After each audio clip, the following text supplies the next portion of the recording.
Hi, welcome back to the McCall's Quilting Summer Garden Quilt-Along. I'm Laura Roberts, and I'm the one who is running through the garden with you with this lovely quilt.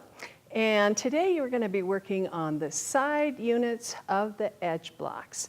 The edge blocks, just like the corner blocks, you have 4 different edge blocks that are with 4 different fabric arrangements, but the sewing is the same, the cutting is the same, and I'm going to take you through how to put it together. So this is the unit that you made last time. And you made 4 of these per block. These are the corner units for the edge block. And these are the side units. This is what it looks like when it's all sewn together.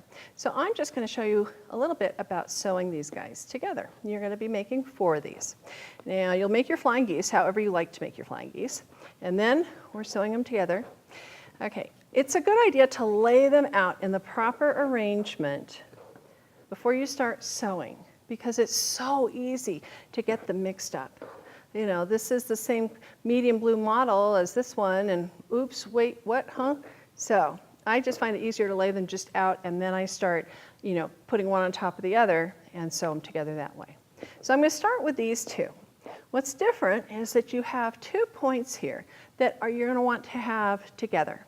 So here's what I do. I'm going to take a pin, and I'm going to go right through there where those 2 lines of stitching meet. That's where the point is. I'm just going to go right through there and not into my finger, like that. And on the front, is it right in the point? Nope, it's a little bit on the cream. I'm just going to move it over a teeny weeny bit so it's right in the point of the pink. There we go. Now I'm going to put the same pin right through the point of the blue, like that. Okay, now what I'm not going to do, I'm not going to rock the pin and bring it out here. You could align these, and you might want to rock the pin like that. Don't do that, because what you've actually done is pull these slightly off. So instead, you leave that pin in there vertically. You just leave that there, and you hold it in place while you pin to either side. I'm going to put a pin here, and still making sure that that's straight up and down so that those are aligned just the way you want them to be. I'm going to put another pin in right here. Okay, and then I'll take that one out. Okay, so I'm going to go sew this one together. And if I do it right, we'll have those points matching. Okay, again, as always, a 1/4 inch seam allowance. Okay. So once I get really close, I'll take the pin out, like that. And I'm watching to make sure that this stays aligned, right there. I'm going to use the awl to just kind of hold that down flat while it goes underneath here, because if you have a bump right there, it can push things out of alignment, and then your points won't match. Oh, there we go, right through there. You can feel that. It's pushing on all that fabric. There we go. Just get that pin out of there. And make sure that these guys are aligned on that corner, just like that. Okay. And that's that. Finish it up. Okie doke. Now, if all went well, we have points that match. Let's see what happened. Oops. Oh, ta-da, there you go. See how those points match in the middle? Now, if you were to press that seam allowance to one side, it can make it look like your points don't match. So, okay, if I press that seam allowance to one side, do you see how this point sort of loses its point? It gets a rounded edge. And you'll see it'll happen here too. It looks like your points aren't perfect. So I'm going to press that seam allowance open.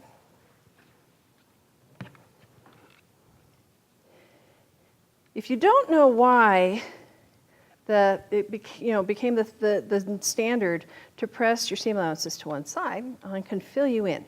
The reason is because back in the day, quilt battings, used to beard, which is where the fibers kind of come loose and they travel, and they would travel up through even the fabric sometimes, but definitely they would come up through the seam. And then you have bits of batting coming up through the seam. Well, if you press to one side, that seam allowance blocks it. So That's how it came to be. Okay, look at that. Because I pressed the seam allowance open, the points are still there. Okay, now this is just like that last one that we did for these. It's the same exact thing. So you would sew this one just like you sewed that one, okay? And then you would sew that to that, and you've got this unit.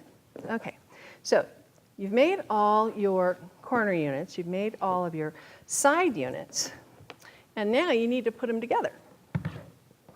Okay, it's just like the last block in that you have 3 rows. Okay, like that. And what I'm adding to, you've already got the 4 corner units, you've got your 4 side units, and then you're going to add that 4.5-inch square, okay? This little guy right here. That is so pretty.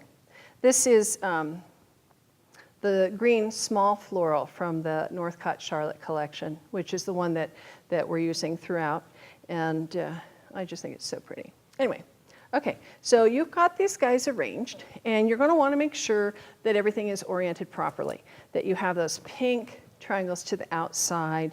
Make sure that your green geese triangles are in the middle and they're forming a star. Okay, and then you're going to sew these together. So you have lots of places on this seam where you're going to be matching points.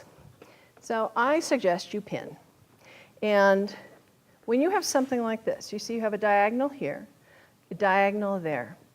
The best way to make that work out right is to pin the corner up here.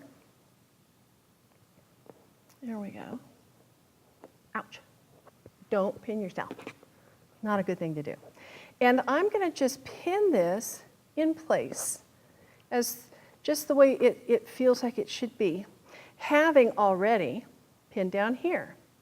So this is the one where you've got a point there and just an angled seam allowance. I'm going to make sure I first get that aligned right there. Can you see how I had to pull that down a little bit to make sure those seams align? Because I want that point to match too. Okay. And I'm just going to pin here. Okay. Now, if I have this section just kind of laid out flat like that, I can feel that this seam, which doesn't, it's hard to see because it's just cream on cream. I can feel that that's right. I'll pin right there. And then when I sew along here, as long as I have those edges aligned, and my 1/4-inch seam was right earlier so that my point's a 1/4 of an inch from the edge, it'll be fine. So you don't have to worry about it. There you go. Okay, now I'm going to do the same thing down here. Every time I have seams that are meeting, I'm just going to feel till I get them kind of nestled in and add a pin. When you get doing a lot of these, you end up where you don't pin the whole thing, but for now we'll pin.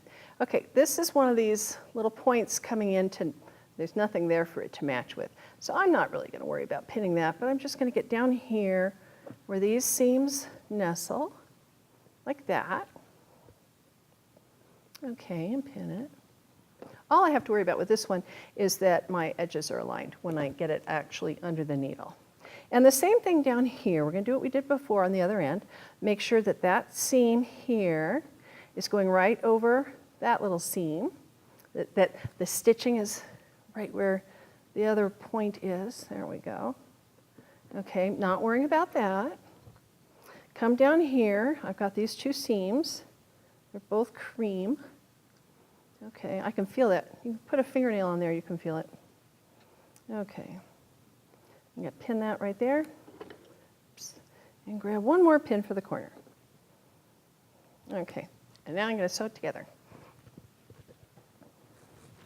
Okie doke.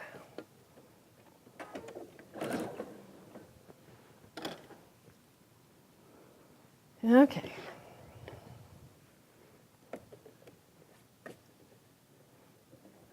So when you first start sewing, you've got to pin that close to the end.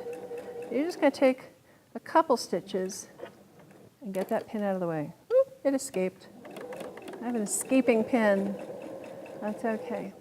The other thing that's really handy is if you have an awl, to just lay these seams flat so that the seam allowance will lie the way I want it to. So I'm making sure, of course, that the awl never goes anywhere near the needle. And take out that pin. Okay, this is that one where the diagonal seam. I'm just going to sew, making sure that these edges are aligned. Right here and here. There we go. They look good.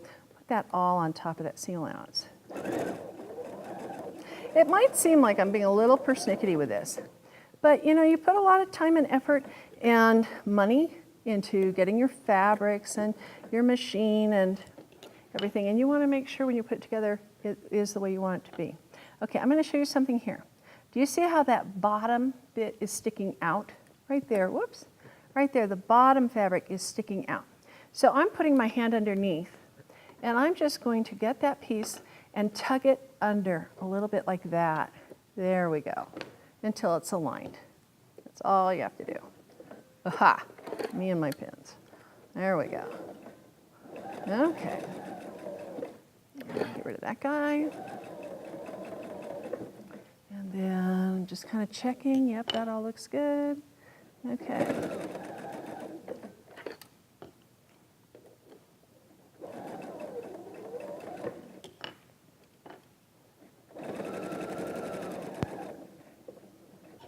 Now here, what I want to do is sew over that little intersection. You'll see it's where the threads cross, and that's where your point is. Like that. There we go. That when it suddenly goes, that's when it's gone over one of those places where you have like, you know, 4, 6, or 8 seam allowances or layers of fabric all stacked up together. Okay. Same thing here. I'm just going to pull that under a little bit, get that green where I want it. Okay, get that pin out.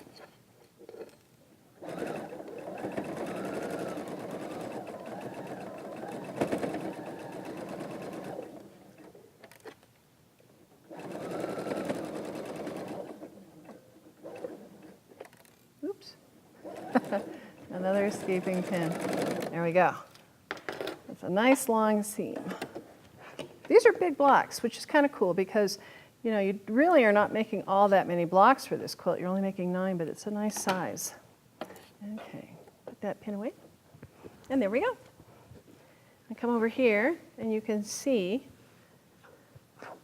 there, our points are just, see that? The points are just where we want them to be. So I'm going to press it. Now, this is one of those seams where you have so many places where you have multiple seam allowances that I really recommend pressing it open. You know, it's a personal thing. Some people will never press the seam open, and that's fine. I'm just telling you what I like best. Okay, there we go.